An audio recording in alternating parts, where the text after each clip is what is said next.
अगर रामायण की बात की जाए तो उसको कांडों में बांटा गया है, जिसमें बाल कांड, अयोध्या कांड, अरण्य कांड, सुंदर कांड, किष्किंधा कांड, लंका कांड और उत्तर कांड है। हम इस वीडियो में आपको संपूर्ण रामायण संक्षिप्त मतलब समरी में बताएंगे। लेकिन सवाल उठता है कि कौन सी रामायण, क्योंकि भारत में ही लगभग 300 प्रकार की रामायण है, जिसमें से वाल्मीकि रामायण है, तो रामचरितमानस है जो कि तुलसीदास जी ने लिखी है, तो वहीं पर कंदम रामायण भी है और भी अलग अलग भाषाओं में रामायण है। साथ में ही लोकत्तियों में भी रामायण की अलग अलग कहानियां हैं। यहाँ हम आपको कोई विशेष रचयिता की रामायण के बारे में नहीं बताएंगे, लेकिन हम जो आपको रामायण बताने जा रहे हैं वह इन सभी रामायण से उठाई गई कुछ कहानियां हैं। रामायण की कहानी किसी एक जगह पर कोई एक घटना से शुरू नहीं होती है, बल्कि अलग अलग जगहों पे कुछ अलग अलग घटनाएं चल रही थी। जब वह सारी घटनाएं एक जगह आकर मिलती हैं तो वहां पे रामायण शुरू होती है। तो श्री रामचंद्र जी का नाम लेकर हम रामायण को शुरू करते हैं। दशरथ जो कि अयोध्या के राजा थे, वह इक्ष्वाकु कुल के और रघु कुल के पुत्र थे। इनकी 3 पत्नियां थी, कौसल्या, सुमित्रा और केकई। साथ में इनकी एक बेटी भी थी जिनका नाम था शांता, जिन्हें अंगद महाजनपद के राजा रोमपाद को गोद दे दिया गया था। राजा दशरथ के विवाह से पहले केकई महर्षि दुर्वासा की सेवा किया करती थी, जिनकी सेवा से खुश होकर महर्षि दुर्वासा ने उन्हें वरदान दिया था कि उनका एक हाथ वज्र की तरह बन जाएगा और साथ में भगवान तुम्हारी गोद में खेलेंगे। कुछ समय बाद केकई का राजा दशरथ से विवाह हो जाता है। उसके बाद स्वर्ग में देवासुर संग्राम शुरू हो जाता है। देवराज इंद्र राजा दशरथ से सहायता मांगते हैं। तब दशरथ युद्ध में जाते हैं और साथ में केकई भी उनके साथ जाती है। युद्ध के दौरान महाराजा दशरथ के रथ के पहिए की एक कील निकल जाती है और रथ लड़खड़ाने लगता है। ऐसे में केकई ने कील की जगह पर अपनी उंगली लगा दी थी, जिससे राजा दशरथ की जान बच जाती है। तब राजा दशरथ केकई से बोलते हैं कि आप मुझसे वरदान मांग सकती हैं। उस समय केकई दशरथ से कहती हैं कि मुझे अभी आपसे कोई वरदान नहीं चाहिए, लेकिन समय आने पर मैं आपसे यह वरदान अवश्य लूंगी। तो वहीं मिथिला नाम का भी एक राज्य था, जिसके राजा जनक थे। यह राज्य आज के नेपाल में पाया जाता है। तो वहीं एक जगह एक और घटना घट रही थी। यह घटना घट रही थी महर्षि विश्वरा के यहाँ। विश्वरा की 2 पत्नियां थी, जिनमें से एक का नाम केकसी था। यह राक्षस सुमाली और राक्षसी ताड़का की पुत्री थी। केकसी ने छल से ऋषि से विवाह किया था। ऐसे में ऋषि ने केकसी को श्राप दिया था कि तुम्हारे जो पुत्र हैं वह राक्षस पैदा होंगे। लेकिन केकसी ने अपने जीवन में ऋषि की बहुत सेवा करी थी। इससे खुश होकर ऋषि ने उनको एक वरदान और दिया था। कहा था कि तुम्हारा एक पुत्र नारायण का बहुत बड़ा भक्त भी होगा। तो वहीं इनकी दूसरी पत्नी इंदिरा थी। ऐसे ही एक और घटना चल रही थी जो कि आगे चल के रामायण में बहुत बड़ी भूमिका निभाने वाली थी। एक बार की बात है जब स्वर्ग में दुर्वासा एक सभा का आयोजन करते हैं, जिसमें राजा इंद्र की उपस्थिति थी। तब एक अप्सरा उस सभा में दखल दे देती है, जिससे ऋषि क्रोधित हो जाते हैं और उसको बंदरिया बनने का श्राप दे देते हैं। लेकिन जब वह स्त्री ऋषि से क्षमा मांगती है और रोने लगती है, तब ऋषि उससे कहते हैं कि तुम्हारी शादी बंदरों के देवता से होगी और तुम्हारा पुत्र भी बंदर होगा। इन्हीं का नाम माता अंजनी के रूप में जाना जाता है। केकसी संतान प्राप्ति के लिए ऋषि विश्वरा से प्रार्थना करने लगती है, लेकिन ऋषि विश्वरा उससे कहते हैं कि अभी बहुत अशुभ समय चल रहा है, परंतु केकसी नहीं मानती है। ऐसे में वह गर्भवती हो जाती है, जिससे रावण और कुंभकर्ण जैसे पुत्र पैदा होते हैं। तो वही ऋषि विश्वरा की दूसरी पत्नी शुभ समय में गर्भवती होती है, जिससे कुबेर पैदा होते हैं। केकसी के एक पुत्र और पुत्री और उत्पन्न होते हैं, जिनका नाम विभीषण और शूर्पणखा होता है। ऐसे में रावण, कुंभकर्ण, विभीषण, शूर्पणखा और कुबेर ये सब भाई बहन थे। कुबेर रावण का सौतेला भाई था। दशरथ जी का कोई पुत्र नहीं था, इसलिए वह पुत्र कामना के लिए एक अश्वमेध यज्ञ और पुत्र कामेष्टि यज्ञ करते हैं, जिस यज्ञ को श्रृंगेरी ऋषि पूरा करवाते हैं। यह यज्ञ खत्म होने के बाद में वह दशरथ को नैवेद्य या प्रसाद देते हैं और उनसे कहते हैं कि अपनी पत्नियों में बांट देना। दशरथ एक भाग पत्नी कौसल्या को दे देते हैं, तो एक भाग सुमित्रा को दे देते हैं और वहीं एक भाग केकई को भी दे देते हैं। इसके बाद कौसल्या से राम जी का जन्म होता है, केकई से भरत का जन्म होता है और सुमित्रा से लक्ष्मण और शत्रुघ्न का जन्म होता है। राजा जनक के राज मिथिला में एक बार अकाल पड़ जाता है। तब राजा जनक वैदिक अनुष्ठान करते हैं और खेतों में हल चलाते हैं ताकि उनका अकाल खत्म हो जाए और वर्षा शुरू हो जाए। जब वह धरती में हल चला रहे थे तो उन्हें एक बक्सा या कलश मिलता है। जब वह उसे खोलकर देखते हैं तो उसमें एक कन्या शिशु थी। राजा जनक उसको अपनी पुत्री की तरह स्वीकार कर लेते हैं और यही थी सीता जी। राजा जनक की पुत्री होने के कारण इनको जानकी भी कहा जाता है और यह मिथिला राज की राजकुमारी थी, इसलिए इनको मैथिली भी कहा जाता है। तो वहीं सीता जी के जन्म से जुड़ी हुई एक और कहानी है जो कि हम आपको रावण और मंदोदरी की शादी के समय बताएंगे। वीडियो में आगे बढ़ने से पहले मैं आपको बता देना चाहता हूं कि अब YouTube का एल्गोरिदम कुछ इस तरह से काम करता है कि अगर आप हमारे वीडियो को लाइक करेंगे और कमेंट करेंगे तो ही ये और लोगों तक पहुंचाएगा। अगर आप चाहते हैं कि हमारी धार्मिक परंपरा और लोगों तक भी पहुंचे तो उसके लिए आप हमारे वीडियो में कमेंट करें और इस वीडियो को लाइक जरूर करें। तो वीडियो में हम आगे बढ़ते हैं।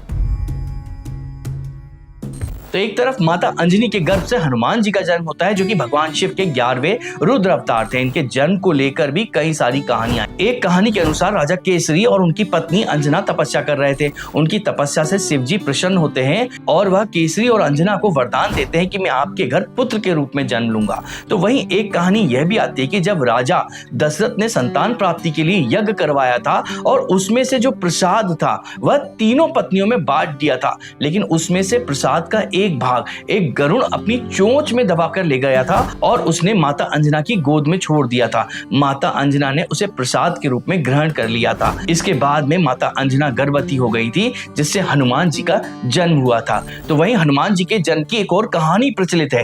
कहते हैं कि समुद्र मंथन के समय जब भगवान विष्णु ने मोहिनी का रूप लिया था तो उनका यह रूप इतना सुंदर था कि शिव जी का वीरपात हो गया था जिसे सप्त ऋषियों ने पत्ते में रख लिया था। तो वहीं माता अंजना बचपन से लेकर बड़े होने तक अपने भवन में ही थी। उन्होंने कभी भी किसी और को नहीं देखा था। समय आने पर सप्त ऋषियों ने पवन देव से कहा कि आप शिव जी के इस वीर को माता अंजना के गर्भ में भेज दें। तब पवन देव ने माता अंजना के द्वार पर दस्तक दी। जब माता ने कान लगाकर द्वार पर सुनना चाहा तो बाहर कौन है, तो पवन देव ने शिव जी के वीर को माता अंजना के कान के माध्यम से उनके गर्भ में स्थापित कर दिया और पवन देव वहां से गायब हो गए। जैसे ही माता अंजना को यह एहसास हुआ तो उन्होंने घबराकर दरवाजे को खोला तो उन्हें सामने वानर राज केसरी नंदन दिखाई दिए। केसरी नंदन बहुत ज्ञानी थे। वह अंजना को देखकर सारी बात समझ गए और उन्होंने अंजना से विवाह कर लिया। इसके बाद माता अंजना के घर में पुत्र के रूप में हनुमान जी का जन्म होता है। जन्म के बाद रावण अपनी माता से प्रेरणा लेकर ब्रह्मा जी की कठोर तपस्या करने लगता है जिससे ब्रह्मा जी प्रसन्न होकर उसके सामने प्रकट होते हैं। तब रावण उनसे वरदान मांगता है कि मैं अमर हो जाऊं। ब्रह्मा जी ऐसा वरदान देने से मना कर देते हैं। तो रावण उनसे कहता है कि मुझे एक ऐसा वरदान दो जिसमें ना ही कोई मुझे देवता मार सके, ना ही गंधर्व मार सके, ना ही यक्ष मार सके और ना ही कोई दानव मार सके। ब्रह्मा जी उसे यह वरदान दे देते हैं। इस वरदान में रावण ने अपने घमंड में मनुष्य और वानरों का नाम छोड़ दिया था क्योंकि उसे लगता था कि जब देवता, गंधर्व, यक्ष, दानव उसे नहीं मार सकते थे तो कोई सामान्य मनुष्य और वानर उसे कैसे मार सकता है। और यही रावण की सबसे बड़ी भूल थी। रावण के साथ कुंभकर्ण और विभीषण ने भी तपस्या करी थी। कुंभकर्ण ब्रह्मा जी से इंद्र आसन मांगते हैं, मतलब इंद्र भगवान का आसन, लेकिन उसी समय कुंभकर्ण की जीभ पर मां सरस्वती आ जाती है और वह कुंभकर्ण से इंद्र आसन की जगह निद्र आसन बुलवा देती है। ब्रह्मा जी उसको तथास्तु कह देते हैं। इसका मतलब था कि अब कुंभकर्ण पूरे समय सोता रहेगा। ऐसे में वह ब्रह्मा जी से प्रार्थना करता है कि मुझसे भूल हो गई, आप यह वरदान वापस ले लें। ब्रह्मा जी कहते हैं कि मैं वरदान वापस नहीं ले सकता, लेकिन हाँ, तुम हमेशा नहीं सोगे। तुम साल के 6 महीने सोगे और बाकी के 6 महीने तुम जागे रहोगे। लेकिन कुंभकर्ण, इस बात का ध्यान रखना कि जिन 6 महीनों में तुम सो रहे होगे, अगर कोई तुम्हें जगा देता है तो उसी समय तुम्हारी मृत्यु तय है। तो वहीं विभीषण भी ब्रह्मा जी से वरदान मांगते हैं। वह कहते हैं कि ब्रह्मा जी, मुझे भगवान की भक्ति दीजिए। ब्रह्मा जी उनको यह वरदान दे देते हैं। रावण ने कईयों बार तपस्या करके कई सारे वरदान प्राप्त करे थे, जिसमें से एक था उसकी नाभि में अमृत का रहस्य, जो कि उसको उसके पिता विश्वामित्र से मिला था। तो रावण शिव जी का भी बहुत बड़ा भक्त था। एक बार शिव जी माता पार्वती के लिए लंका का निर्माण करवा रहे थे, जो कि सोने की बनी हुई थी और बहुत सुंदर थी। कहते हैं कि रावण ने ही भगवान शिव और मां पार्वती का गृह प्रवेश की पूजा करवाई थी। तब शिव जी ने रावण को दक्षिणा देनी चाहिए, तो रावण ने पूरी लंका ही शिव जी से मांग ली। तो वही एक कहानी यह भी आती है कि लंका कुबेर की थी। रावण अपने सौतेले भाई कुबेर को युद्ध में हरा देते हैं और उससे लंका छीन लेते हैं, और साथ में कुबेर का जो पुष्पक विमान था उसको भी रावण छीन लेते हैं। रावण ने एक बार और शिव की तपस्या करी थी, जिसमें उसने शिव जी को अपना सर काटकर भेंट कर दिया था। परंतु जैसे ही उसने अपना सर काटकर शिव जी के सामने भेंट करा तो उसका दूसरा सर आ गया। ऐसा करते करते रावण ने 10 बार अपना शीश काटकर शिव जी को भेंट करा था। हर बार उसका सर वापस आ जाता था, जिससे शिव जी प्रसन्न हुए और रावण को यह वरदान दिया कि तुम्हारे 10 सर होंगे और कोई भी व्यक्ति तुम्हें सर काट के नहीं मार सकता है। इसी वजह से रावण को दशानन कहते हैं। वहीं अब अयोध्या में राम, लक्ष्मण, भरत और शत्रुघ्न बड़े हो रहे थे। ऐसे में ऋषि विश्वामित्र राजा दशरथ के पास पहुंचते हैं और उनसे कहते हैं कि हमारे आश्रम में राक्षसों का बहुत प्रकोप है। हम चाहते हैं कि आप राम और लक्ष्मण को हमें दे दें। हम उनको शिक्षा भी देंगे और वह इन राक्षसों का नाश करके हमारी रक्षा भी करेंगे। ऐसे में राम जी और लक्ष्मण जी विश्वामित्र के साथ में चले जाते हैं। राम जी ने वहां पर ताड़का नाम की राक्षसनी का वध किया था। इसी ताड़का के 2 पुत्र थे, एक सुबाहु और एक मारीच। राम जी ने सुबाहु राक्षस को भी मार डाला था और मारीच को समुद्र के पार में भेज दिया था। वहीं लक्ष्मण जी ने भी राक्षसों की सेना को नष्ट कर दिया था। राजा केसरी और माता अंजना के घर पे हनुमान जी का जन्म हो चुका था। हनुमान जी का नाम बचपन में मारुति था। एक दिन वह नींद से जागे और उन्हें बहुत भूख लगी, परंतु उस समय माता अंजना घर में काम कर रही थी। हनुमान जी ने सोचा कि क्यों ना मैं इस फल को खा लेता हूँ, परंतु वह पेड़ पर लगा हुआ फल नहीं था, वह सूर्य भगवान थे। हनुमान जी चल पड़े सूर्य भगवान को फल समझकर खाने के लिए। जैसे ही वह सूर्य भगवान के पास पहुंचे तो उस समय सूर्य ग्रहण लगना था, परंतु ग्रहण लगने से पहले ही हनुमान जी ने सूर्य देव को अपने मुंह में रख लिया। और जब राहु केतु वहां पहुंचे और उन्होंने हनुमान जी से कहा कि हमें सूर्य पर ग्रहण लगना है, तब हनुमान जी ने कहा कि नहीं, मैंने तो इन्हें खा लिया है। राहु केतु के कईयों बार कहने पर भी हनुमान जी ने सूर्य को मुंह से नहीं निकाला था। तब राहु केतु इंद्र भगवान के पास में मदद के लिए पहुंचते हैं। इंद्र भगवान भी हनुमान जी को कईयों बार समझाने की कोशिश करते हैं, लेकिन हनुमान जी तो बालहट में थे, वह मानने को तैयार ही नहीं थे। ऐसे में क्रोध में आकर इंद्र ने हनुमान जी पर वज्र से प्रहार कर दिया। इस वज्र के प्रहार से सूर्य देव उनके मुख से बाहर आ गए, परंतु हनुमान जी भी मूर्छित हो गए और वह धरती पे जाकर गिर गए। हनुमान जी को पवन पुत्र माना जाता है, इसलिए पवन देव अपने बेटे को मूर्छित देकर बहुत ज्यादा क्रोधित हुए और उन्होंने संसार से वायु के वेग को खत्म कर दिया, जिससे पूरे संसार में हाहाकार मच गया। सभी देवताओं और भगवान ने जब वायुदेव से प्रार्थना करी, तभी वायुदेव ने पुनः वायु का वेग शुरू करा।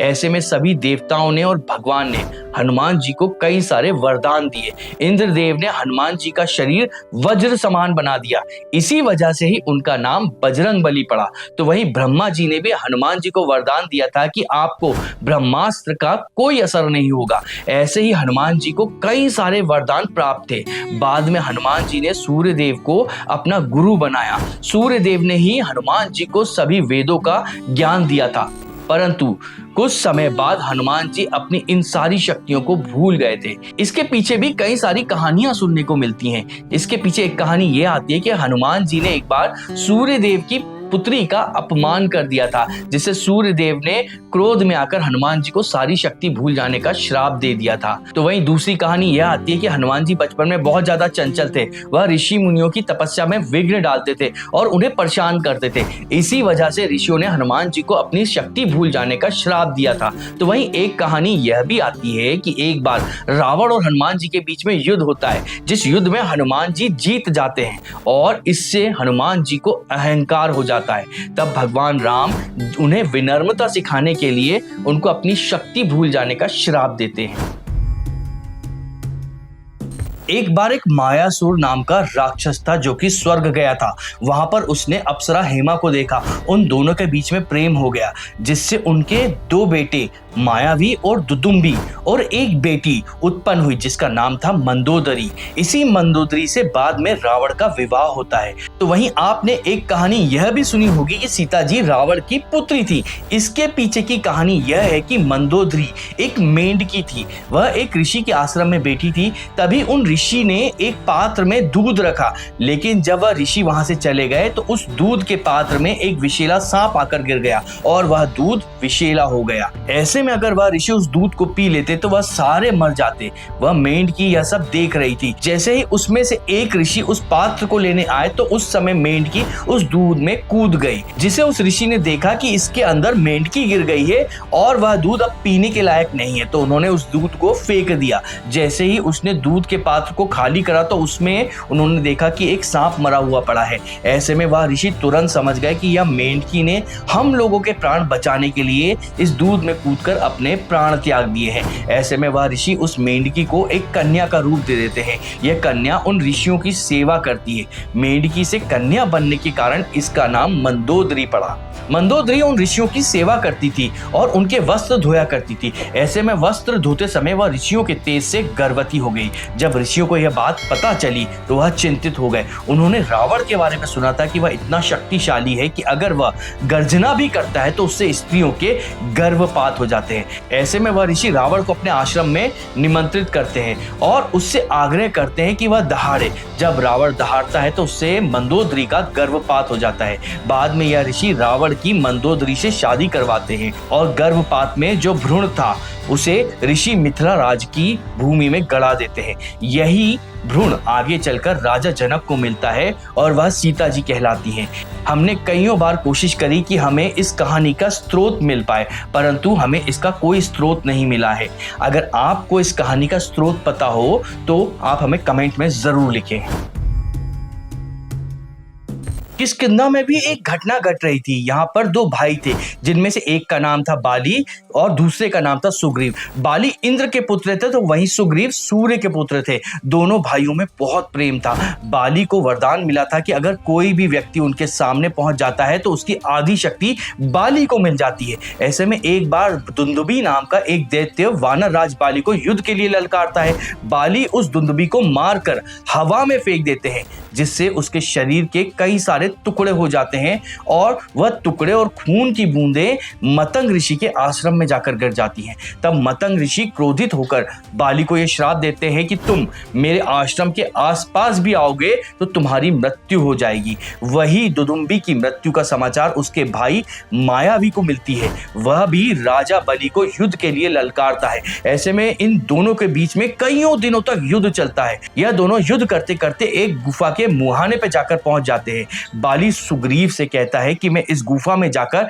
इस राक्षस को मारूंगा, परंतु अगर कुछ समय बाद मैं इस गुफा से बाहर नहीं आऊं तो तुम मान लेना कि मेरी मृत्यु हो गई है। परंतु जब बाली और मायावी राक्षस उस गुफा में युद्ध करने के लिए जाते हैं तो बहुत दिनों तक वह उस गुफा से बाहर नहीं आते हैं। फिर उस गुफा के बाहर सुग्रीव को एक बार बहुत तेजी से चीखने की आवाज सुनाई देती है। वह आवाज सुनकर लगता है कि शायद उसका भाई बाली मारा गया है, लेकिन इस गुफा से मायावी राक्षस बाहर ना आ जाए, इसलिए वह उस गुफा के सामने एक बहुत बड़ा पत्थर रख देता है और वह वापस किष्किंधा चला जाता है। किष्किंधा पहुंचकर वह सभी लोगों को बताता है कि राजा बलि मारे गए हैं। ऐसे में राज्य की जनता सुग्रीव का ही राज्याभिषेक कर देती है। लेकिन कुछ समय बाद जब बाली वापस किष्किंधा पहुंचता है और वह देखता है कि सुग्रीव किष्किंधा का राजा बन गया है तो उसको लगता है कि सुग्रीव ने उसको धोखा दिया है। ऐसे में बाली सुग्रीव को राज्य से भगा देता है, परंतु वह सुग्रीव की पत्नी को अपने पास बंदी बनाकर रख लेता है।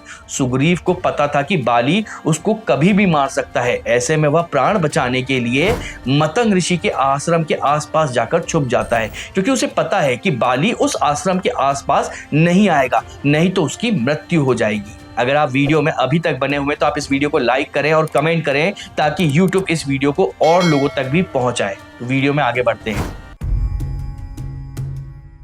शिव जी ने परशुराम को एक पिनाक नाम का धनुष दिया था। वही पिनाक धनुष परशुराम जी ने राजा जनक को दे दिया था। यह धनुष इतना शक्तिशाली था कि कोई भी सामान्य व्यक्ति उस धनुष को उठाना तो दूर की बात, हिला भी नहीं सकता। परंतु एक बार खेल खेल में सीता जी ने उस धनुष को अपने हाथ में उठा लिया। जैसे ही राजा जनक ने यह देखा तो वो समझ गए कि सीता जी कोई सामान्य कन्या नहीं है। तब उन्होंने प्रण लिया कि सीता जी का विवाह उनके ही समान किसी दिव्य पुरुष से करेंगे। ऐसे में वह सीता जी के लिए स्वयंवर का आयोजन रखते हैं, जिसमें वह कहते हैं कि जो भी व्यक्ति इस पिनाक धनुष को उठाएगा वही व्यक्ति सीता जी के विवाह करने के योग्य माना जाएगा। ऐसे में स्वयंवर में कई सारे राजा और राजकुमार पहुंचते हैं। तो वही ऋषि विश्वामित्र भी श्री राम और लक्ष्मण को लेकर स्वयंवर में जाते हैं। ऐसे में जब कोई भी राजकुमार या राजा उस धनुष को नहीं उठा पाता है तो राजा जनक बहुत दुखी हो जाते हैं और वो कहते हैं कि सभा में ऐसा कोई भी पराक्रमी नहीं है जो कि इस धनुष को उठा सके।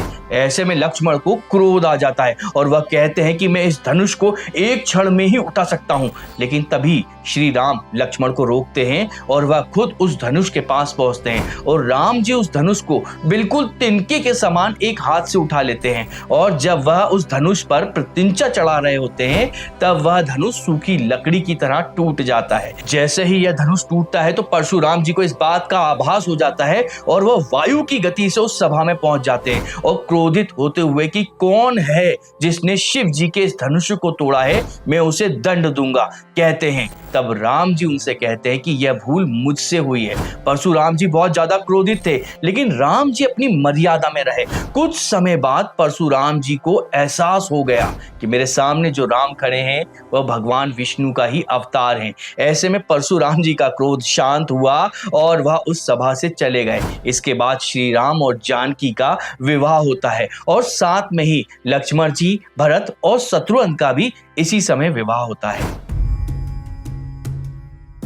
सुग्रीव बाली से जान बचाने के लिए छुपे हुए थे। तभी वानर राज केसरी उनसे मिलते हैं। ऐसे में सुग्रीव उनका बहुत ज्यादा हृदय से स्वागत करते हैं। राजा केसरी से बहुत प्रसन्न होते हैं और वह अपने पुत्र हनुमान को सुग्रीव की सेवा के लिए उनके पास छोड़ देते हैं। सुग्रीव भी हनुमान जी को अपने मित्र के रूप में स्वीकार करते हैं और वह उन्हें मंत्री बना देते हैं।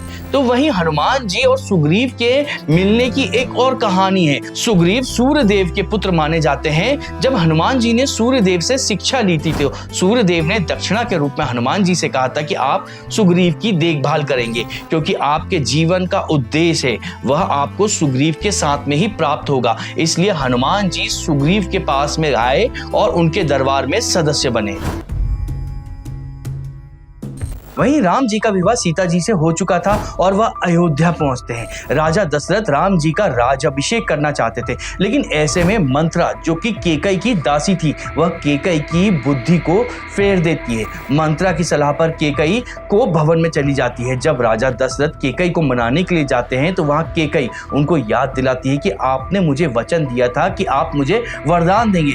राजा दशरथ बोलते हैं कि हाँ मुझे याद है, मांगिए आपको क्या चाहिए। तब केकई राजा दशरथ से कहती है कि आप मेरे पुत्र भरत को राजा बनाएं और दूसरे वचन में वह राम जी को 14 वर्ष का वनवास मांग लेती हैं। राजा दशरथ जैसे ही यह सुनते हैं तो उनके मन पर बहुत बड़ा धक्का लगता है, परंतु वह जिस रघुकुल से थे वहां पर ऐसा माना जाता है कि प्राण जाए पर वचन ना जाए। इसलिए ना चाहते हुए भी राजा दशरथ केकई को यह वचन दे देते हैं। जब राम जी को यह पता चलता है तो वह अपनी तीनों माताओं के चरण स्पर्श करके वन के लिए जाने लगते हैं। ऐसे में लक्ष्मण जी कहते हैं कि भैया मैं भी आपके साथ चलूंगा। तो वहीं सीता जी भी राम जी के साथ जाने की तैयारी करने लगती हैं। जब राम जी इन दोनों को मना करते हैं तो वह हट पर आ जाते हैं। ऐसे में राम जी लक्ष्मण और सीता जी को लेकर वन के लिए निकल जाते हैं। राम वनवास की सूचना सभी जगह फैल चुकी थी। जब राम जी वनवास के लिए जा रहे थे तो वहां पर उनको वनों में निषाद राज मिलते हैं। निषाद राज और राम जी दोनों ही मित्र थे। इन दोनों ने एक ही गुरुकुल में रहकर शिक्षा प्राप्त करी थी। ऐसे में निषाद राज राम जी से प्रार्थना करते हैं कि आप मेरे राज्य को ही अपना राज मानकर यहीं रह जाएं और 14 वर्ष तक यहीं वास करें। लेकिन राम जी उनकी बात नहीं मानते हैं। तब निषाद राज भरे मन से ही श्री राम जी को आगे वन में जाने देते हैं। ऐसे में गंगा नदी पार करने के लिए वह केवट से कहते हैं कि आप श्री राम और माता जानकी और भाई लक्ष्मण को आगे गंगा पार ले जाएं। केवट भी प्रभु राम के बड़े भक्त थे। वह कहते हैं कि मैं आपको एक ही शर्त पर नदी पार करवाऊंगा कि आप आपके चरण मुझसे धुलवाएं। तब राम जी उनकी यह बात मान लेते हैं और केवट राम जी के चरण धोते हैं और फिर उनको गंगा नदी के पार करवाते हैं। राम जी वनवास के लिए घने जंगलों की ओर बढ़ते जाते हैं। अयोध्या में राजा दशरथ पुत्र वियोग में अपने प्राण त्याग देते हैं। राजा दशरथ को पुत्र वियोग क्यों सहना पड़ा, इसके पीछे भी एक कहानी है। राजा दशरथ को शब्द भेदी बाण का ज्ञान था। एक दिन वह जंगल में शिकार कर रहे थे, तभी उनको तालाब में से एक आवाज सुनाई देती है। उनको लगता है कि यहाँ पर कोई आदमखोर जानवर है। वह उस आवाज की ओर अपना तीर चला देते हैं और वह तीर जिसको लगता है वह थे श्रवण कुमार। श्रवण कुमार अपने अंधे माता पिता की सेवा करते हुए उन्हें कावड़ में बिठाकर सभी धामों की यात्रा करवा रहे थे। श्रवण कुमार अपने माता पिता को पानी पिलाने के लिए उस तालाब से एक पात्र में पानी भर रहे थे, जिसकी आवाज को सुनकर दशरथ को भ्रम हो गया था कि वहां पर कोई जानवर है और वह श्रवण कुमार पर तीर डाल देते हैं। श्रवण कुमार दशरथ के उस तीर से मारे जाते हैं। जैसे ही ये बात श्रवण कुमार के अंधे माता पिता को पता चलती है तो वह अपने पुत्र की मृत्यु के वियोग में रोने लगते हैं। उन्होंने दशरथ को श्राप दिया कि जिस तरह से हम अपने पुत्र के वियोग में मर रहे हैं वैसे तुम्हें भी अपने पुत्र वियोग में मरना पड़ेगा। इसके बाद श्रवण कुमार के माता पिता भी अपने प्राण त्याग देते हैं। इसी वजह से राजा दशरथ को राम जी के वियोग में अपने प्राण त्यागने पड़े थे। जैसे ही दशरथ की मृत्यु की खबर भरत और शत्रुघ्न को पता चली तो वह अपने ननिहाल में थे। वहां से तुरंत वह अयोध्या पहुंचते हैं। अयोध्या आने के बाद जब उन्हें पता चला कि राम और लक्ष्मण और सीता जी को कैकेयी के कहने पर वनवास दिया गया है तो वह भरत कैकेयी पर बहुत क्रोधित होते हैं। भरत अपने पिता दशरथ का अंतिम संस्कार करने के बाद में राम जी को वापस लाने के लिए चल देते हैं। ऐसे में कैकेयी को भी अपनी भूल का एहसास हो जाता है और वह माता कौशल्या और सुमित्रा के साथ में ही राम जी को वापस लेने के लिए भरत के साथ चले जाते हैं। जब वह राम जी को लेने के लिए वनों में जा रहे थे तो ऐसे में निषाद राज को यह सूचना मिलती है कि राजा भरत सैनिकों के साथ में वन में आ रहे हैं। तो निषाद राज को लगता है कि शायद भरत के मन में अब लालच आ गया है और वो वन में सेना के साथ में राम जी को मार देना चाहता है। तो निषाद राज अपनी छोटी सी सेना के साथ में भरत के सामने युद्ध के लिए खड़े हो जाते हैं। भरत निषाद राज को अपनी मनसा बताते हैं। तभी निषाद राज भरत को वन में आगे जाने देने की अनुमति देते हैं। जब भरत राम जी, सीता जी और लक्ष्मण को ढूंढते ढूंढते उनके पास पहुंचते हैं तो राम जी इन सब को देखकर बहुत खुश होते हैं। परंतु जैसे ही राम जी को पता चलता है कि उनके पिता दशरथ स्वर्गवास सिधार गए हैं तो वह बहुत दुखी होते हैं। तब भरत, शत्रुघ्न और उनकी तीनों माताएं राम जी से वापस राज्य की तरफ चलने को कहती हैं। वह कहती हैं कि दशरथ जी के साथ में ही उनके वचन अब खत्म हो गए हैं, आप वापस आओ और राज्य को संभालो। लेकिन राम जी ऐसा करने से मना कर देते हैं। तब भरत श्री राम जी से उनकी चरण पादुका को लेते हैं और वापस अयोध्या पहुंच जाते हैं। राजगद्दी पर श्री राम जी की चरण पादुकाओं को राजा के रूप में राजा भरत स्थापित कर देते हैं और खुद राज्य से बाहर वन में राम जी का इंतजार करने लगते हैं। शत्रुघ्न भी बिल्कुल वैसे ही जैसे लक्ष्मण जी श्री राम की सेवा कर रहे थे वैसे ही वह भरत की सेवा करते हैं। वहीं राम जी जंगल में घूमते हुए चित्रकूट पहुंचते हैं तो वहां पर ऋषि अत्रि ने राम जी की स्तुति करी और उनकी पत्नी अनसुईया ने सीता जी को पवित्र पतिव्रत धर्म की शिक्षा दी। वहां से राम जी आगे शरण मुनि से भेंट करते हैं। शरण मुनि सिर्फ राम जी के दर्शन की कामना से जी रहे थे। जैसे ही उनको राम जी के दर्शन होते हैं तो वह अपना देह त्याग देते हैं। जब राम जी आगे की तरफ बढ़ते हैं तो उन्हें वहां पर बहुत सारी हड्डियां दिखाई देती हैं। राम जी वहां के मुनियों से पूछते हैं कि ये हड्डियों का ढेर किसका है। तब वहां के ऋषि मुनि उनको बताते हैं कि यहाँ पर राक्षसों का बहुत ज्यादा अत्याचार है। वह उनके मुनियों को खा जाते हैं और उनकी हड्डियों को यहाँ फेंक देते हैं। तब राम जी ने प्रतिज्ञा ली कि वह इस धरती पे से सभी राक्षसों का विनाश कर देंगे। फिर राम जी आगे बढ़ते हैं और उनकी मुलाकात गिद्धराज जटायु से होती है। इसके बाद राम जी पंचवटी को ही अपना निवास स्थान बना लेते हैं। इसी वन में रावण की बहन शूर्पणखा भी विचरण करती थी। जब उसने श्री राम को देखा तो वह उन पर मोहित हो गई। शूर्पणखा ने अपनी माया से एक सुंदर स्त्री का रूप बनाया और वह राम जी के पास पहुंची और उनसे विवाह करने की इच्छा जताई, परंतु राम जी ने उनसे कहा कि मैं अपनी पत्नी के साथ में हूं, मैं आपसे विवाह नहीं कर सकता, परंतु मेरे छोटे भाई लक्ष्मण वह पत्नी के साथ में नहीं है, आप चाहे तो उनसे विवाह के लिए पूछ सकते हैं। शूर्पणखा ने लक्ष्मण जी से विवाह के लिए पूछा, लेकिन लक्ष्मण जी ने भी उसको मना कर दिया। ऐसे में शूर्पणखा को क्रोध आ जाता है और वह अपने राक्षसी रूप में आ जाती है। वह राम जी से कहने लगते हैं कि तुम सीता के लिए मुझे त्याग रहे हो, मैं इस सीता को मार के खा जाऊंगी। शूर्पणखा सीता जी को मारने के लिए उसकी तरफ बढ़ती है। ऐसे में लक्ष्मण जी शूर्पणखा की नाक और कान काट देते हैं।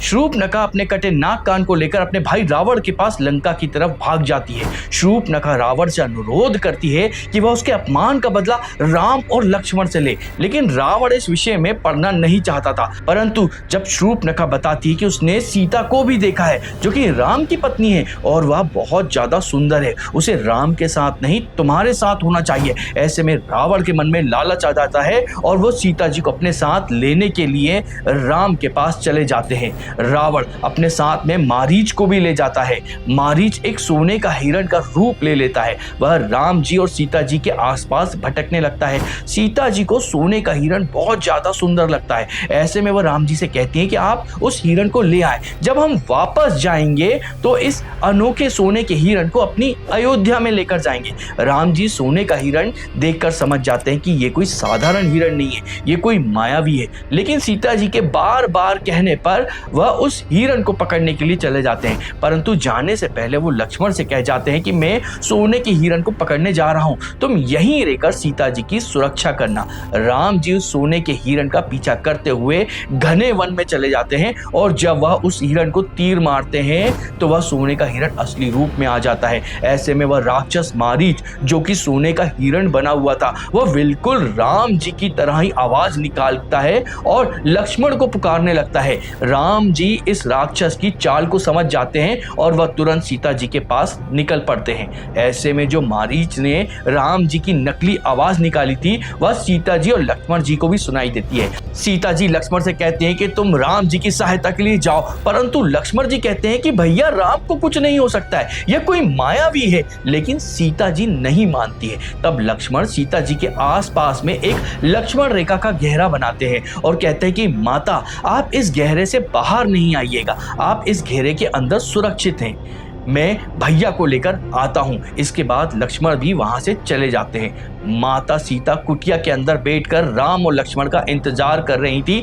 तभी बाहर से रावण आता है और जैसे ही वह उस कुटिया में जाने का प्रयास करता है तो उस लक्ष्मण रेखा के अंदर नहीं जा पाता है। वह समझ जाता है कि यह कोई सुरक्षा घेरा है।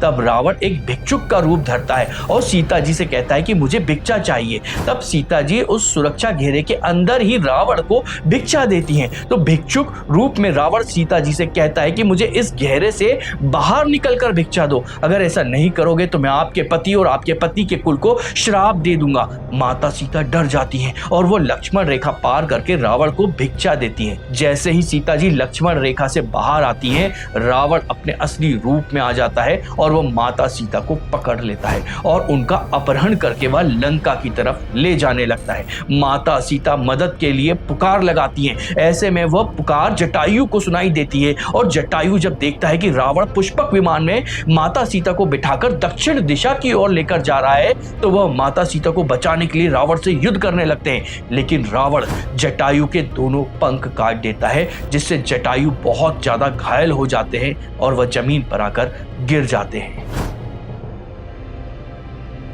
राम जी जब कुटिया के पास पहुंचे तो वहां पर उनको सीता जी नहीं दिखाई दी। वह समझ जाते हैं कि यहाँ पर कोई अनहोनी हुई है। वह सीता जी को ढूंढने के लिए जगह जगह भटकने लगते हैं। ऐसे में उनको एक जगह पर घायल अवस्था में जटायु दिखाई देते हैं। जब वह जटायु के पास पहुंचते हैं तो जटायु उनसे कहते हैं कि मैं आपकी ही प्रतीक्षा कर रहा था, आपकी पत्नी सीता को रावण अपहरण करके दक्षिण दिशा की ओर ले गया है, मैं यही बताने के लिए अभी तक जीवित था। ऐसा कहकर जटायु अपने प्राण त्याग देते हैं। जटायु राजा दशरथ के पुराने मित्र थे। देवासुर संग्राम के समय जब दशरथ मूर्छित हो गए थे तो जटायु ने ही अपने पंख से उन्हें हवा देकर उनकी सेवा करी थी। दशरथ के मित्र होने की वजह से जटायु भी राम जी के पिता के समान थे। इसलिए राम जी ने जटायु का अंतिम संस्कार करा और वह सीता जी को ढूंढने के लिए दक्षिण दिशा की तरफ चल दिए। सीता जी को ढूंढते हुए वो दुर्वासा के श्राप के कारण राक्षस बने गंधर्व कंदम का वध कर देते हैं, जिससे उसका उद्धार हो जाता है और यही उनको शबरी भी मिलती हैं। शबरी भगवान राम की प्रतीक्षा कर रही थी और वह उनकी बहुत बड़ी भक्त थी। वह सालों से रोज मीठे फल और फूल एकत्रित करती थी कि किसी दिन श्री राम उनके आश्रम आकर उनको दर्शन दे सकते हैं। ऐसे में राम और लक्ष्मण शबरी के आश्रम पहुंचते हैं तो वहां पर शबरी ने उनको बेर भेंट करे, लेकिन उन्हें नहीं पता था कि कौन सा बेर मीठा है और कौन सा खट्टा। इसके लिए वह हर एक बेर को खुद चखती थी और फिर वह श्री राम जी को खिलाती थी। शबरी ने श्री राम की भक्ति में श्री राम जी को अपने झूठे बेर खिलाए और राम जी ने भी बड़े प्रेम से उनको स्वीकार करा। इसके बाद शबरी को भी मुक्ति मिली और राम जी वहां से आगे चल दिए। राम जी जैसे ही उस पर्वत के आसपास पहुंचते हैं जहां पर सुग्रीव बाली से छुपकर रह रहा था और वह सुग्रीव को जब यह पता चलता है कि कोई दो युवक जंगल में भटकते हुए उसकी ओर आ रहे हैं, सुग्रीव को लगा कि शायद बाली ने ही उसको मारने के लिए यह दो वीर भेजे। उन्होंने हनुमान जी से कहा कि आप जाकर पता लगाएं कि यह दोनों व्यक्ति कौन है। हनुमान जी ने जब ब्राह्मण का भेष रखा और वह राम और लक्ष्मण के पास पहुंचे तब उन लोगों के बीच में संवाद हुआ। हनुमान जी को पता चला कि यह श्री राम और लक्ष्मण हैं तो वह बहुत ज्यादा खुश हुए, क्योंकि हनुमान जी श्री राम और लक्ष्मण की ही तो प्रतीक्षा कर रहे थे। हनुमान जी दोनों भाइयों को अपने कंधे पे बिठाकर सुग्रीव के पास लेकर आते हैं और वहां पर श्री राम और सुग्रीव की मित्रता होती है। सुग्रीव अपनी पूरी व्यथा राम जी को सुनाते हैं तो राम जी भी उनको वचन देते हैं कि मैं आपको राजा बलि से बचाऊंगा और आपका राज वापस दिलाऊंगा। तो सुग्रीव भी राम जी को वचन देते हैं कि मैं माता सीता को ढूंढने में आपकी पूरी मदद करूंगा। राम जी के कहने पर सुग्रीव बाली को युद्ध के लिए ललकारता है। दोनों के बीच में भीषण युद्ध चल रहा होता है। तभी राम जी छिपकर बाली पर तीर चला देते हैं जिससे बाली की मृत्यु हो जाती है। परंतु मरने से पहले राम जी से वह बाली कहता है कि आप तो वीर हैं, आपने मुझे छुपकर क्यों मारा। राम जी बाली को इस प्रश्न का कोई उत्तर तो नहीं देते हैं, लेकिन वह उससे यह कहते हैं कि जिस तरह से मैंने तुम्हें छल से मारा है वैसे ही जब मैं अगला अवतार कृष्ण के रूप में लूंगा तुम भी मुझे इसी तरह से मारोगे। बाली का यह जन्म जो है वह शिकारी के रूप में होता है जो कि कृष्ण भगवान के पैरों पर गलती से तीर चला देता है जिससे भगवान कृष्ण की मृत्यु हो जाती है। असल में श्री राम ने बाली को सामने से इसलिए नहीं मारा था क्योंकि बाली को वरदान था कि वह जो भी व्यक्ति के सामने आएगा उसकी आदि शक्ति बाली में समा जाएगी। ऐसे में अगर श्री राम बाली के सामने आ जाते तो विष्णु के अवतार श्री राम की इतनी शक्ति जिसका एक अंश मात्र भी बाली नहीं झेल पाता, वह आदि शक्ति झेलने की बात तो बहुत दूर है, वह झेल ही नहीं पाता, वह तुरंत मर जाता। वहीं बाली मरने से पहले अपने पुत्र अंगद से कहता है कि तुम इस किष्किंधा के राजा सुग्रीव की सेवा करना और फिर बाली भी अपनी देह त्याग देता है। इसके बाद सुग्रीव का राज अभिषेक हो जाता है और तभी चौमास लग जाते हैं। इस समय 4 महीने में सीता जी को ढूंढने का कार्य रुक जाता है। अगर आप यहाँ तक हमारे वीडियो के साथ में बने हुए हैं तो आप सभी से रिक्वेस्ट है कि हमारे इस वीडियो को लाइक करें, अपने साथियों के साथ में शेयर करें और हमारे चैनल को सब्सक्राइब करें, क्योंकि ऐसा करने पर YouTube इस वीडियो को और लोगों तक पहुंचाएगा जिससे हमारा और भी लोगों तक धर्म प्रचार होगा।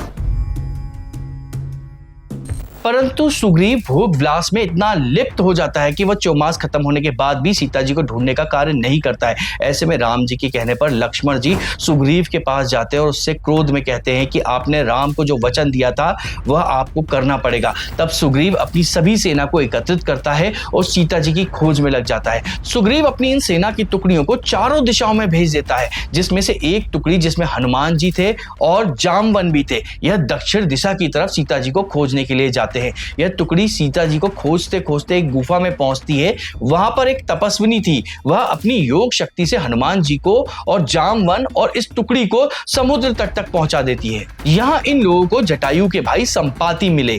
संपाति बताते हैं कि उसने रावण को देखा है जो कि सीता जी को लंका में अशोक वाटिका लेकर जा रहा था। लंका तक पहुंचने के लिए बीच में समुद्र को लांघना पड़ेगा। ऐसे में सब चिंतित हो जाते हैं कि कौन सीता जी को खोजने के लिए लंका तक जाएगा।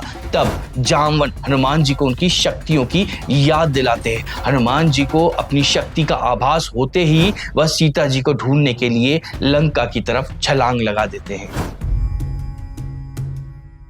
हनुमान जी जब लंका की तरफ जा रहे थे तो समुद्र में उनको रास्ते में एक सुरसा नाम की राक्षसनी मिली जो कि हनुमान जी की परीक्षा लेती है। हनुमान जी अपनी चतुराई से उस परीक्षा में सफल हो जाते हैं और वह आगे बढ़ जाते हैं। तभी उनको एक दूसरी राक्षसनी मिलती है जो कि हनुमान जी की परछाई को पकड़ लेती है, जिससे हनुमान जी आगे की तरफ नहीं बढ़ पाते हैं। तब हनुमान जी उसका भी वध कर देते हैं। इसके बाद हनुमान जी लंका पहुंचते हैं। जब वह लंका के द्वार से अंदर प्रवेश करते हैं तो वहां पर उनको लंकनी नाम की राक्षसनी लंका की रक्षा करती हुई मिलती है। वह हनुमान जी को रोक देती है। हनुमान जी और लंकनी के बीच में युद्ध होता है। हनुमान जी एक ही वार में लंकनी को परास्त कर देते हैं। तब लंकनी कहती है, यह रावण बहुत पापी है, इसको और इसकी लंका का अब विनाश होना तय है, क्योंकि मुझे बताया गया था कि रावण का अंत तब होगा जब कोई मुझे युद्ध में परास्त कर देगा। इसके बाद हनुमान जी लंका में प्रवेश कर जाते हैं।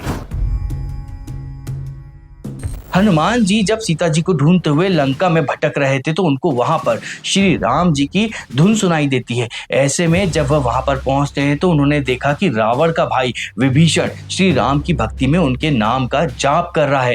यहाँ दोनों के बीच में संवाद होता है तो विभीषण हनुमान जी को बताता है कि माता सीता को रावण ने अशोक वाटिका में रख रखा है। हनुमान जी अशोक वाटिका पहुंचते हैं। वहां पर वह चुपके से देखते हैं कि रावण सीता जी से बात कर रहा है। अगर रावण चाहता तो वह बल से सीता जी को प्राप्त कर सकता था, लेकिन वह ऐसा नहीं कर सकता था क्योंकि उसे श्राप मिला था। रावण ने अप्सरा रंभा के साथ में दुराचार किया था, जिस वजह से नल कुबेर ने रावण को श्राप दिया था कि वह किसी भी स्त्री के साथ उसकी इच्छा के बिना उसे स्पर्श करेगा तो उसका सिर 100 टुकड़ों में टूट जाएगा। रावण ने सीता जी का ध्यान रखने के लिए और सीता जी को मनाने के लिए उनके पास में एक राक्षसनी को छोड़ा जिसका नाम त्रिजटा था। त्रिजटा भी राम जी की भक्त थी क्योंकि यह विभीषण की बेटी थी। रावण उसके बाद अशोक वाटिका से चला जाता है। हनुमान जी जब सीता जी को अकेला पाते हैं तो वह उनके सामने आ जाते हैं। पहले तो सीता जी को हनुमान जी पर विश्वास नहीं होता है, लेकिन जब हनुमान जी राम जी के द्वारा दिए गए रत्नों को सीता जी को दिखाते हैं तब सीता जी हनुमान जी पर विश्वास करती हैं। हनुमान जी सीता जी से कहते हैं कि आप कहें तो मैं आपको अभी यहाँ से लेकर जा सकता हूँ, परंतु सीता जी मना कर देती हैं कि अब श्री राम ही इस रावण का अहंकार तोड़ेंगे और मुझे यहाँ से लेकर जाएंगे। इसके बाद हनुमान जी सीता जी से कहते हैं कि मुझे बहुत भूख लगी है। तब सीता जी कहती है कि आप इस वाटिका में फल खा सकते हैं। हनुमान जी एक वानर ही थे, वह पूरी वाटिका को उजाड़ देते हैं। जब सैनिक हनुमान जी को पकड़ने आते हैं तो हनुमान जी उन सैनिकों को मार देते हैं। ऐसे ही यह बात रावण को पता चलती है कि कोई वानर वाटिका में उत्पात मचा रहा है और उसने कई सारे सैनिकों को भी मार दिया है। तो वह अपने बेटे अक्षय कुमार को भेजते हैं। हनुमान जी और अक्षय कुमार के बीच में युद्ध होता है जिसमें हनुमान जी अक्षय कुमार को मार देते हैं। हनुमान जी का ऐसा करना भी बहुत ज्यादा जरूरी था क्योंकि रावण का बेटा अक्षय कुमार और बाली का बेटा अंगद यह दोनों एक ही गुरुकुल में थे। इन दोनों के बीच में बचपन में बहुत ज्यादा लड़ाई हुआ करती थी जिससे अंगद अक्षय कुमार पर भारी पड़ता था। तब ऋषि ने अंगद को श्राप दिया कि तुम्हें इस संसार में भले ही कोई ना हरा सके, लेकिन अक्षय कुमार तुम्हें युद्ध में हरा सकता है। ऐसे में हनुमान जी ने पहले ही अक्षय कुमार को मृत्यु के घाट उतार दिया। जब यह बात रावण को पता चली तो वह बहुत ज्यादा क्रोधित हुआ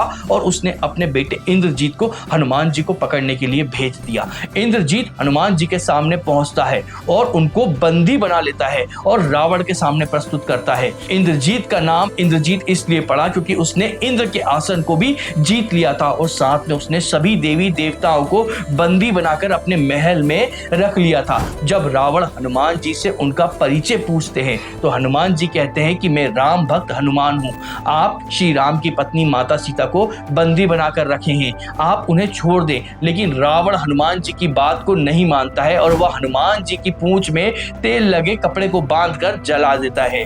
हनुमान जी को शिव का अवतार माना जाता है। जब हनुमान जी की पूंछ पर आग लग जाती है तो हनुमान जी लंका की सभा से छूटकर भागते हैं और पूरी लंका में आग लगा देते हैं, जिससे लंका जल जाती है और वहां पर जितने भी देवी देवता बंदी थे वह सब भी छूटकर भाग जाते हैं। इसके बाद हनुमान जी समुद्र किनारे पहुंचते हैं और वहां पर वह अपनी पूंछ में लगी आग को बुझाते हैं। आग की तपस की वजह से हनुमान जी को बहुत ज्यादा पसीना आ रहा था, जिसकी कुछ बूंदें समुद्र के पानी में गिर जाती है। इसके बाद हनुमान जी अशोक वाटिका में माता सीता के पास पहुंचते हैं। तब माता सीता हनुमान के हाथ अपना संदेश राम जी को पहुंचाती हैं और हनुमान जी वापस श्री राम के पास पहुंच जाते हैं। जब राम जी और सुग्रीव को पता चलता है कि सीता रावण के पास में है तो वह लंका पर आक्रमण करने की तैयारी करते हैं। इसके लिए वह समुद्र तट पर पहुंच जाते हैं। उधर लंका में विभीषण रावण को कईयों बार समझाने का प्रयास करता है, लेकिन रावण विभीषण की बात नहीं मानता है और उसे लंका से निकाल देता है। रावण के हाथों लंका से अपमानित होकर विभीषण श्री राम की शरण में आ जाता है। वहीं श्री राम विभीषण को लंका जीतने से पहले ही लंका का राजा घोषित कर देते हैं। अब राम जी के सामने यह बहुत बड़ी विडंबना थी कि वह पूरी सेना को समुद्र पार कैसे करवाएं। तब श्री राम जी कईयों दिनों तक समुद्र से प्रार्थना करते हैं कि आप हमें मार्ग दें, लेकिन समुद्र राम जी को मार्ग नहीं देता है। ऐसे में राम जी को क्रोध आ जाता है और वह समुद्र को सुखा देने के लिए धनुष में बाण चला देते हैं। ऐसे में समुद्र देव प्रकट होते हैं और वह राम जी से कहते हैं कि मुझे क्षमा करें, मेरे में कई सारे जीव पल रहे हैं, अगर मैं आपको रास्ता देने के लिए सूख गया तो वह सब मारे जाएंगे। तब राम जी समुद्र से ही कहते हैं कि आप ही हमें कोई रास्ता दिखाएं। ऐसे में समुद्र बताते हैं कि आपकी इस सेना में 2 नल और नील नाम के भाई हैं। जब वह छोटे थे तो बहुत शरारती थे और वह ऋषि मुनियों का सामान जलाशय में फेंक दिया करते थे। ऐसे में ऋषि मुनियों ने उनसे तंग आकर उनको श्राप दिया कि तुम जो भी सामान पानी में फेंकोगे वह डूबेगा नहीं, तैरता रहेगा। तो यही दोनों नल नील आपको सेतु बनाने में सहायता करेंगे। राम जी के आदेश पर पूरी सेना और नल नील राम सेतु का निर्माण करते हैं और पूरी सेना के साथ में लंका पहुंच जाते हैं। राम जी अपना डेरा लंका के सुबेल पर्वत पर बनाते हैं। जब राम जी रात के समय लंका के महल की तरफ देख रहे थे तो वहां पर उनको कुछ चमकता हुआ नजर आता है। तो वह विभीषण से पूछते हैं कि यह क्या है जो चमक रहा है। तो विभीषण कहता है कि रावण का मुकुट और उसके कान के कुंडल हैं। राम जी एक बाण चलाते हैं जिससे रावण का मुकुट और उसके कुंडल दोनों गिर जाते हैं। ऐसे में मंदोदरी रावण को समझाती है कि यह श्री राम की महिमा है, आप उनसे युद्ध नहीं करें, आप पराई स्त्री को लेकर आए हैं और वह भी श्री राम की, आप उन्हें वापस कर दे और उनसे क्षमा मांग ले। लेकिन रावण मंदोदरी की बात नहीं मानता है। राम जी अपने दूत के रूप में अंगद को रावण के पास भेजते हैं कि वह उसको संदेश दे सके कि रावण सीता जी को सम्मान के साथ में वापस कर दे ताकि युद्ध ना हो। अंगद श्री राम जी के कहने पर रावण के दरबार में पहुंचता है।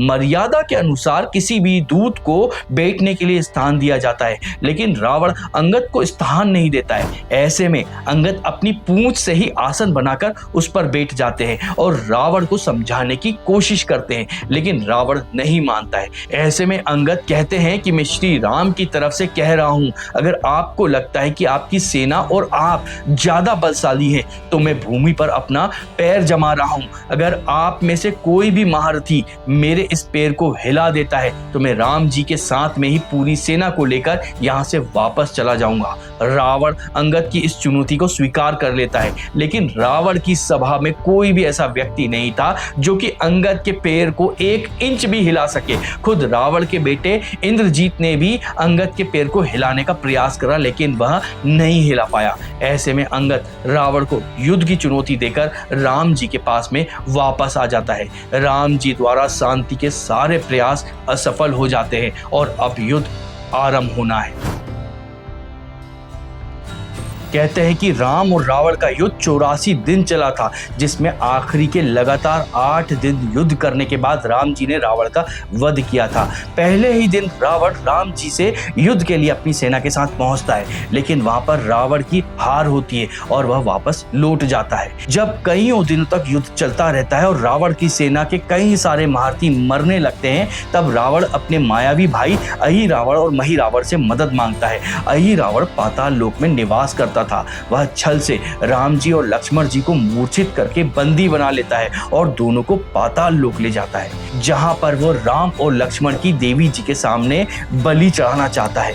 जब सभी लोग देखते हैं कि उनके शिविर में राम और लक्ष्मण जी नहीं है, तब विभीषण समझ जाता है कि यह काम अहि रावण का ही है। ऐसे में राम और लक्ष्मण जी को वापस लाने की जिम्मेदारी हनुमान जी को सौंपी जाती है। हनुमान जी पाताल लोक में जाते हैं। जैसे ही वह अहि रावण के महल के द्वार पे पहुंचते हैं, तो वहां पर उनको एक वानर दिखाई देता है जो कि उस महल की रक्षा कर रहा था। हनुमान जी उसके पास में उसका परिचय पूछते हैं। वह कहता है कि मैं हनुमान पुत्र मकरध्वज हूँ। हनुमान जी को बड़ा आश्चर्य होता है कि यह मेरा पुत्र कैसे हो सकता है, मैं तो ब्रह्मचारी हूँ। तब मकरध्वज बताता है कि लंका को जलाते समय आपके पसीने की बूंद समुद्र में जा गिरी थी, जिसे एक मछली ने निगल दिया था। उसी के पेट से मेरा जन्म हुआ है और मुझे अहि रावण ने पाला है, इसलिए मैं उनकी सेवा करने के लिए द्वारपाल के रूप में यहाँ पे खड़ा हूँ।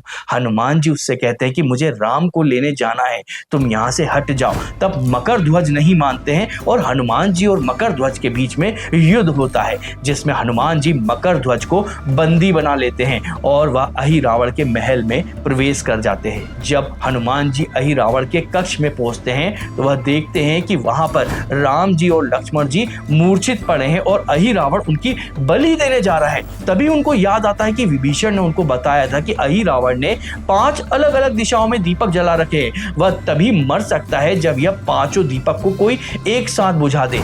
तब हनुमान जी पंचमुखी रूप धारण करते हैं और अपने पंचमुखों से अलग अलग दिशा में रखे 5 दीपकों को बुझा देते हैं और इसके बाद अहि रावण का वध करके राम जी और लक्ष्मण जी को वापस ले आते हैं। वापस आते समय वह मकरध्वज से कहते हैं कि मैं तुम्हें पाताल लोक का राजा घोषित करता हूँ। इसके बाद युद्ध फिर शुरू हो जाता है। तो वो अपने भाई कुंभकर्ण को जगाने का आदेश देते हैं। सभी लोग कहते हैं कि कुंभकर्ण की अभी सोने की अवधि खत्म नहीं हुई है, परंतु रावण नहीं मानता है और उसके 6 माह तक सोते रहने से पहले ही वह कुंभकर्ण को जगा देता है। जब कुंभकर्ण को पता चलता है कि रावण श्री राम की पत्नी को हरण करके ले आया है, तो कुंभकर्ण रावण को बहुत समझाने की कोशिश करता है, लेकिन रावण कुंभकर्ण की बात नहीं मानता है। ऐसे में मजबूरी में ना चाहते हुए भी कुंभकर्ण को राम जी से लड़ने के लिए जाना पड़ता है। कुंभकर्ण बहुत ज्यादा शक्तिशाली था, वह राम जी की सेना को बहुत ज्यादा नुकसान पहुंचा रहा था। तब अंत में राम जी अपने तीर से कुंभकर्ण का वध कर देते हैं, जिससे कुंभकर्ण को परम गति मिलती है। इस बार इंद्रजीत, जिसे मेघनाद भी कहा जाता है, वह युद्ध मैदान में फिर से कूदता है और इस बार वह भगवान श्री राम और लक्ष्मण को नागपाश बाण में बांध देता है। इन दोनों को इस बाण से मुक्त कराने के लिए हनुमान जी गरुड़ देव से सहायता लेते हैं। गरुड़ देव नागपाश बाण को विफल कर देते हैं और राम जी लक्ष्मण जी को पुनः ठीक कर देते हैं। युद्ध में जहां लक्ष्मण और मेघनाद के बीच में भीषण युद्ध होता है, तो मेघनाद लक्ष्मण जी पर शक्ति बाण का उपयोग कर देते हैं। लक्ष्मण जी वहीं मूर्छित हो जाते हैं। मेघनाद सोचता है कि क्यों ना मैं लक्ष्मण को उठाकर अपने पिता रावण के पास में ले जाऊं, जिससे मेरे पिता रावण बहुत खुश होंगे। लेकिन मेघनाद कितनी भी कोशिश कर ले, वह लक्ष्मण जी को हिला भी नहीं पाता है, क्योंकि लक्ष्मण जी शेष नाग का अवतार है। ऐसे में मेघनाद को बिना लक्ष्मण जी के वापस अपने महल जाना पड़ता है। लेकिन लक्ष्मण जी को शक्ति लग चुकी थी और वह मूर्छित थे। तभी हनुमान जी लंका में सुषेण वेद को लेकर आते हैं, जो कि लक्ष्मण जी को देखने के बाद कहते हैं कि इनको संजीवनी बूटी ही बचा सकती है, जो कि सूर्य उदय होने से पहले इनको दी जानी आवश्यक है और यह बूटी हिमालय पर्वत में मिलेगी। ऐसे में हनुमान जी को संजीवनी बूटी लाने की जिम्मेदारी दी जाती है।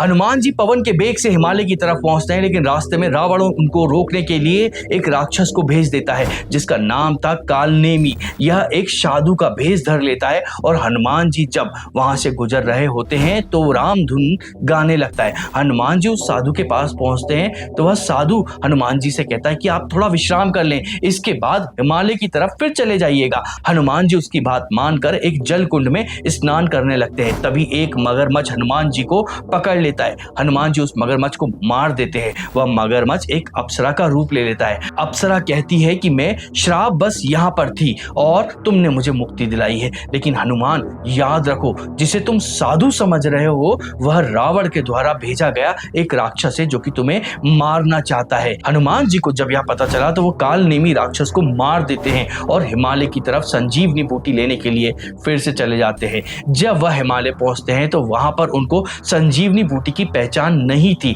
इस वजह से वह पूरे द्रोणागिरी पर्वत को ही उठाकर लंका की तरफ चल देते हैं। परंतु वापसी में जब वह अयोध्या से होकर गुजर रहे थे तभी भरत उनको कोई राक्षस समझ लेता है और उनके पैर पर बाण मार देता है, जिससे हनुमान जी मूर्छित होकर नीचे गिर जाते हैं। जब भरत मूर्छित अवस्था में भी हनुमान जी के मुंह से राम जी का नाम सुनते हैं तो वह हनुमान जी को होश में लाते हैं। हनुमान जी के माध्यम से ही भरत को पता चलता है कि रावण ने सीता का हरण कर लिया है और लक्ष्मण को शक्ति बाण लगा है। उन्हीं के उपचार के लिए हनुमान जी संजीवनी बूटी लेकर लंका जा रहे हैं। ऐसे में भरत अपने तीर पर हनुमान जी को बिठाकर उसे लंका की तरफ छोड़ देते हैं और उस तीर के माध्यम से हनुमान जी लंका पहुंच जाते हैं। वहां पर संजीवनी बूटी से लक्ष्मण जी का उपचार होता है और फिर वह होश में आ जाते हैं।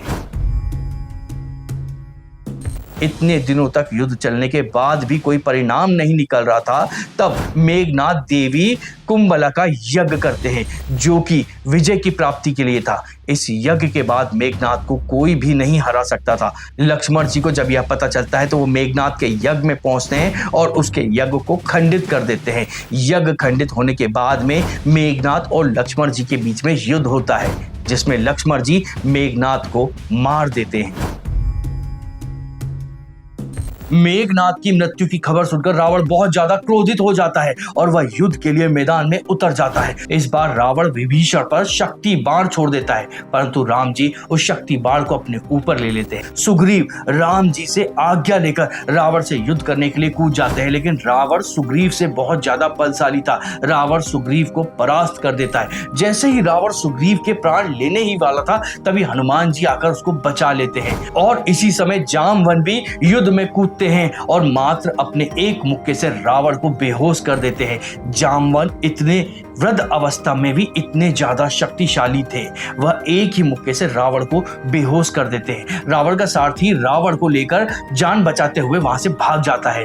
कुछ समय बाद जब रावण फिर से होश में आता है तो वह फिर से युद्ध मैदान में पहुंचता है। राम जी और रावण के बीच में बहुत भीषण युद्ध होता है। जैसे ही राम जी रावण को मारने के लिए उसका सिर काटते हैं तो रावण का एक नया सिर आ जाता है। राम जी ऐसा कईयों बार करते हैं लेकिन हर बार रावण का एक नया सिर आ जाता है। तब विभीषण राम जी को रावण की मृत्यु का राज बताते हैं कि रावण की मृत्यु उसकी नाभि में बसे अमृत कलश में है। अगर आप वहां पर प्रहार करेंगे तो रावण मर जाएगा। फिर राम जी रावण की नाभि पर ब्रह्मास्त्र से वार करते हैं जिससे रावण मर जाता है। अंतिम समय में राम जी लक्ष्मण से कहते हैं कि आप रावण से कुछ ज्ञान ले लो, यह महाज्ञानी था। तब लक्ष्मण जी रावण के सिर के पास में आकर खड़े हो जाते हैं, परंतु रावण कुछ नहीं बोलता है। ऐसे में लक्ष्मण जी वापस राम जी के पास आते हैं और कहते हैं कि रावण कुछ नहीं बोल रहा है। तब राम जी कहते हैं कि तुम कहाँ खड़े थे? लक्ष्मण जी ने राम जी से कहा कि मैं रावण के शीश के पास खड़ा हुआ था। तब राम जी कहते हैं कि अगर आप किसी से शिक्षा लेनी है तो उसके चरणों के पास खड़ा हुआ जाता है। तब लक्ष्मण जी रावण के पास फिर से जाते हैं। तब वह उनके चरणों के पास खड़े हो जाते हैं और उनसे कहते हैं कि आप महाज्ञानी हैं, आप अंतिम समय में मुझे कुछ ज्ञान दीजिए। अब रावण को यह पता चल चुका था कि श्री राम वह नारायण के अवतार हैं। ऐसे में उनका सारा घमंड चूर हो चुका था। वह लक्ष्मण जी से कहता है कि मैं आपको सिर्फ एक ही ज्ञान दूंगा। श्री राम युद्ध में इसलिए जीते क्योंकि उनके साथ में उनके भाई थे और मैं युद्ध में इसलिए हारा क्योंकि मेरे साथ मेरा भाई नहीं था। इसके बाद रावण की मृत्यु हो जाती है। राम जी की आज्ञा से विभीषण रावण का अंतिम संस्कार करता है और फिर विभीषण का राज्याभिषेक किया जाता है। विभीषण पूरे सम्मान के साथ माता सीता को लौटा देते हैं, परंतु राम जी सीता जी से कहते हैं कि आप बहुत लंबे समय तक राक्षस के यहाँ थी, मुझे आप पर पूरा भरोसा है, लेकिन कोई और आप पर प्रश्न ना करे, इसके लिए आपको अग्नि परीक्षा देनी होगी। तब सीता जी अग्नि में चलकर राम जी के पास में पहुंचती हैं। ऐसी मान्यता है कि वनवास के समय राम जी को पता था कि रावण सीता जी का हरण करने आएगा। तब राम जी ने सीता जी को अग्निदेव को सौंप दिया था और अग्निदेव ने सीता जी की एक छाया बनाई थी जो कि राम जी को दे दी थी। ऐसे में रावण जिस सीता जी को लेकर गया था वह असली सीता जी नहीं बल्कि उनकी छाया थी। परंतु अब जो सीता जी की छाया ने अग्नि परीक्षा दी है, उस अग्नि परीक्षा में सीता जी की छाया अग्नि में ही रह जाती है और असली सीता जी निकलकर राम जी के पास पहुंच जाती हैं। इसके बाद राम जी विभीषण द्वारा दिए गए पुष्पक विमान में भेंटकर अयोध्या की तरफ चल देते हैं। यहाँ से शुरू होता है रामायण का उत्तरकांड। तुलसीदास जी ने यहाँ तक के वर्णन को लिखकर रामचरितमानस को समाप्त कर दिया, तो वहीं आदि कवि वाल्मीकि जी ने अपने रामायण में उत्तरकांड में रावण तथा हनुमान जी के जन्म की कथा भी लिखी है, सीता जी का निर्वासन भी लिखा है, राजा नरक, राजा निमि, राजा ययाति और राम राज्य में कुत्ते के न्याय की कथा भी लिखी है। वहीं पर लवकुश का जन्म, राम के द्वारा अश्वमेध यज्ञ का अनुष्ठान और उस यज्ञ में उनके पुत्र लवकुश के द्वारा महाकवि वाल्मीकि रचित रामायण का गायन, सीता जी का रसातल, लक्ष्मण जी का परित्याग, इन सभी का वर्णन किया गया है। बहुत सारे विद्वानों का ऐसा मानना है कि उत्तर रामायण वाल्मीकि द्वारा लिखी हुई नहीं है, यह बाद के कवियों ने इसमें जोड़ दिया है। अगर आप चाहें तो हम उत्तर रामायण पर भी एक अलग से वीडियो बना देंगे। यह वीडियो यहीं समाप्त होता है। अगर आपको हमारा यह वीडियो पसंद आया तो इस वीडियो को लाइक करें, अपने साथियों के साथ में शेयर करें और हमें कमेंट कर बताएं कि आप आगे और किस विषय पर वीडियो चाहते हैं। इसके अलावा हमारे चैनल को सब्सक्राइब जरूर करें क्योंकि इससे हमें धर्म प्रचार में प्रोत्साहन मिलता है।